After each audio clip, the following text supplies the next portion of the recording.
Have you ever heard of the Potato King? Well, let me introduce you to Junius G. Grove.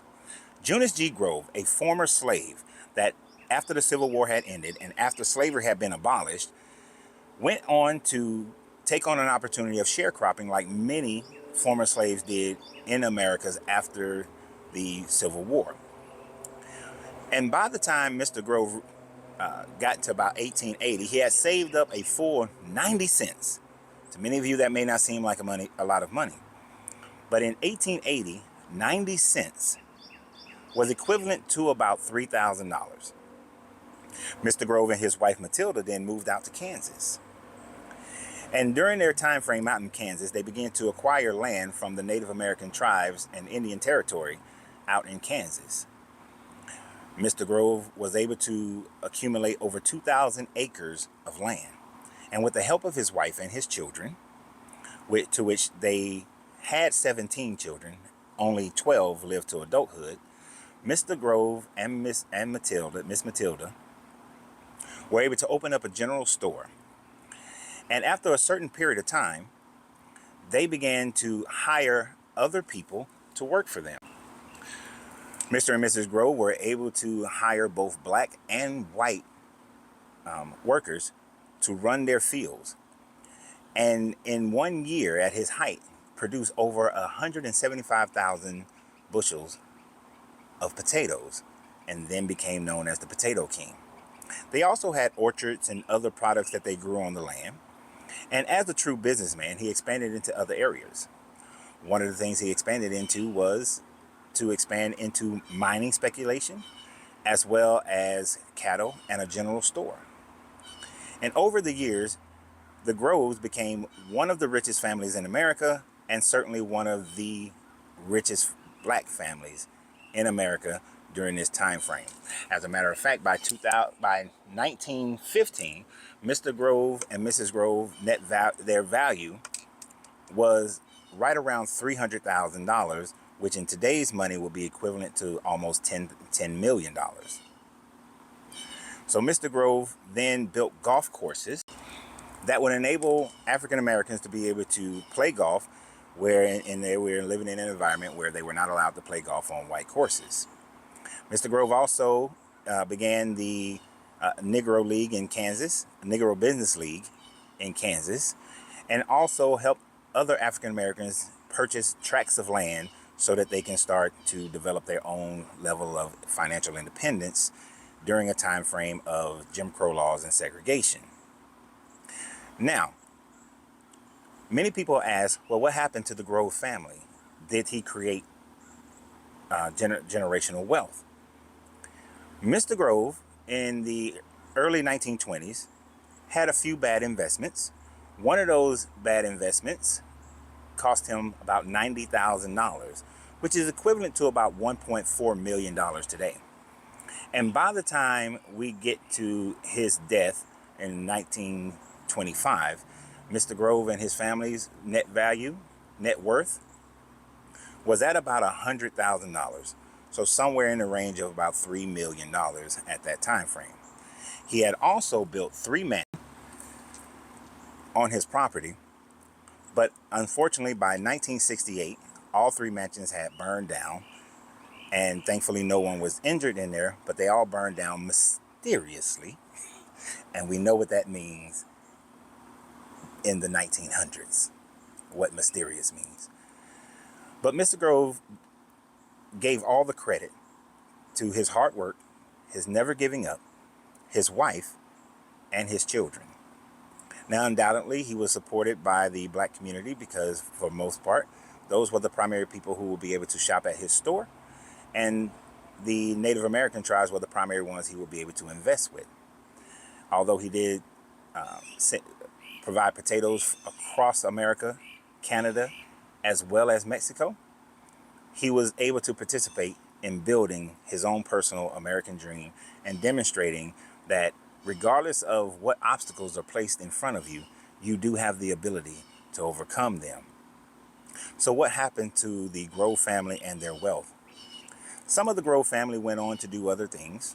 One gentleman, one of the Grove family's sons or grandsons, went on to become a Tuskegee Airman. whereas another moved out to San Francisco and started a moving company. But many people wonder what happened to the generational wealth that was created during this time frame. In order to understand that, you have to understand history. What happened in the early 1930s? In the early 1930s, we had the Dust Bowl. We had the Great Depression. And during this time frame, many farmers could not maintain their farms and maintain the debt to which they had on their farms simply because the price of produce dropped so drastically during this time frame, and many farms were not able to even grow produce throughout the Midwest. And so therefore, Mr. Grove and his family fell into the same hardships that many other farmers fell into during the 1930s. And at the end of the day, in 1930, Mr. Grove's family, after he had passed 5 years prior, lost the property due to the amount of debt and a cash call on his mortgage by the lodge to which he had borrowed the money from. This is an unfortunate thing, but it's a natural thing that does happen in business. But in no way does this cast a shadow on Junius G. Grove and his wife Matilda, their 12 children, surviving adult children, and for African Americans who were put in this situation during this time frame.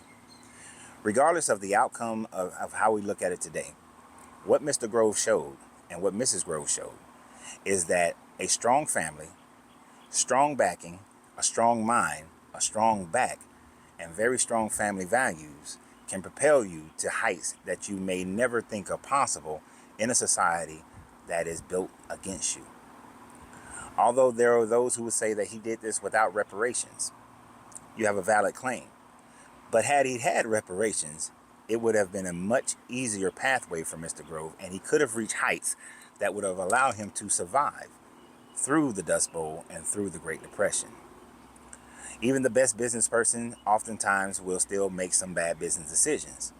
Those are things that happen no matter who you are. The biggest businesses have also had their biggest losses.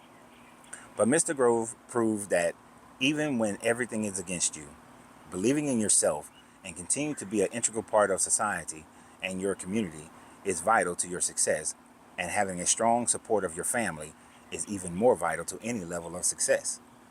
They also purchased many cemeteries as well as built organizations to continue to help people in the Kansas area to continue to develop and become better financial citizens in the United States, especially those who were former slaves in the Americas.